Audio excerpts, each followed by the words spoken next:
I'm back to sitting in the observation lounge as the sun gets lower. It's been a full day since this train left Los Angeles, and maybe an hour since the half-eaten soft pretzel. The faint taste of mustard lingers in my mouth, nauseating me. A man who works for Amtrak as a tour guide is speaking into a microphone, talking about the things we pass, like the dim-witted Longhorns. We go through the town of Laramie, New Mexico, which is tiny and looks like the kind of place that Billy the Kid would have hidden in the old days. The tour guide says that in 1880, the people who lived in Laramie saw a hot air balloon shaped like a fish float over the town, with the people riding in it laughing and singing and shouting in another language. Then the people riding in the balloon dropped a rose tied to a letter in a strange cup. The letter was written in characters of some Asian language. The tour guide keeps talking and moves on to other topics, but I'm stuck thinking about the fish-shaped balloon, wondering if it had floated all the way from China, and wondering where the people on it were going and what they were laughing about. If I flew on a balloon all the way from China in 1880, and I was looking down on cowboys in a tiny town with dirt roads, I'd probably be laughing too.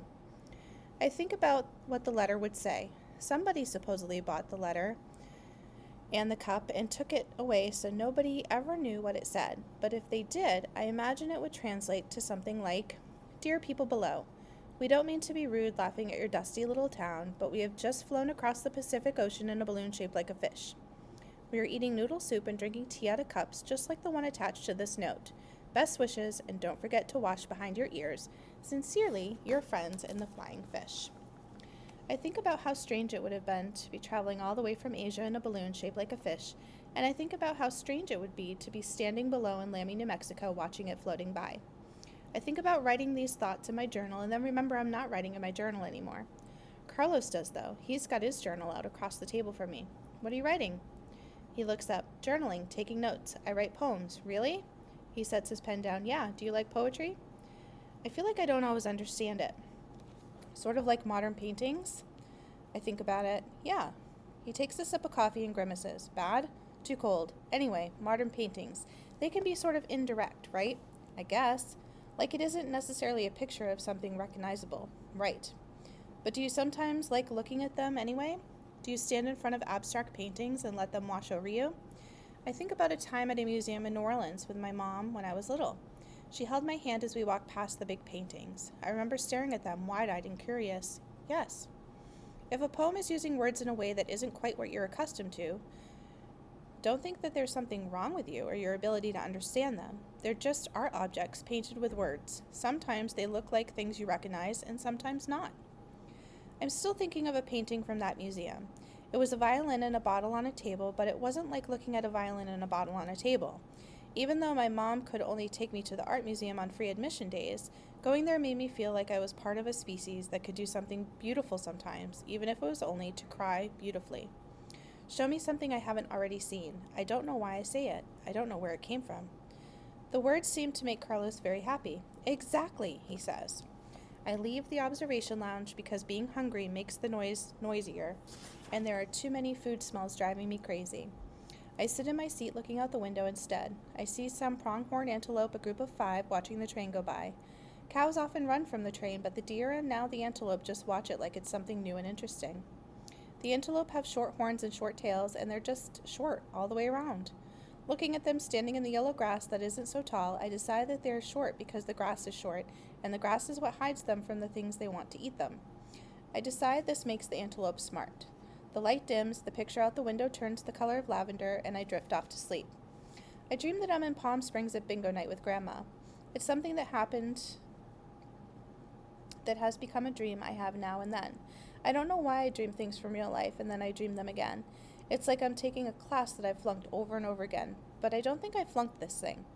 Grandma liked bingo, which is a game where everyone has a card with squares that have numbers on them, except at this place, they had easily recognizable objects like an apple or a dog. It's a bunch of old people, like 100 on a busy night, and it's the closest thing to excitement at the manufactured housing community where we live.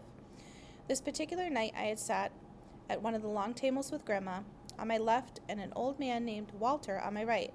His wife Betty was on the other side of him. An old lady with bluish hair spoke into the microphone. "All right, is everyone ready for some excitement?" There were a few enthusiastic responses. Walter mumbled something and looked around. "Okay, you know the rules. Winner gets half the pot, which tonight should be somewhere around $40. I looked at Grandma, who licked her lips. No doubt she was thinking about a carton of menthols if she won the game. So was the Chevalier, who barked and sat, and trembling at Grandma's bag beneath the table. The woman at the podium took the first card from a deck. Okay, the first picture is a moon. Does everyone remember what the moon is? There were some bumbled responses. It's that thing, an old lady pointed at the ceiling. The thing up in the sky. An old guy with no teeth started singing, shine on, harvest moon. Walter looked at me. A sound like Grandma's weak air conditioning escaped his lips. There, Walter, there, Betty shouted at him. She held a magnifying glass as big as a ping-pong paddle. Right next to the hen, you fool. I looked at my sheet. There was a moon shining brightly right in the middle of it. I took one of my markers and put it on the square. The blue-haired woman at the front drew another card. Next picture is a dog. Woof, woof. Who's got a doggy? I had it, a nice-looking Dalmatian at the lower left.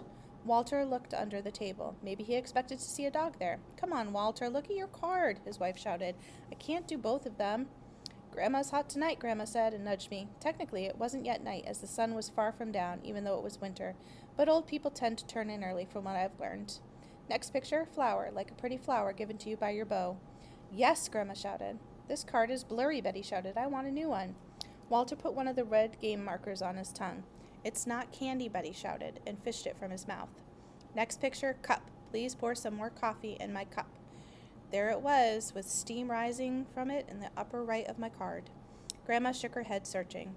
Betty cursed, her eyes looking terrifying, bulging behind her magnifying glass. You're hopeless, Walter. I looked at him.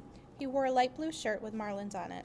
I wondered whether Betty picked it for him or whether he chose it for himself before his brain went soft. I considered the possibility he might have liked marlins at some point in his life. Chair, the caller continued.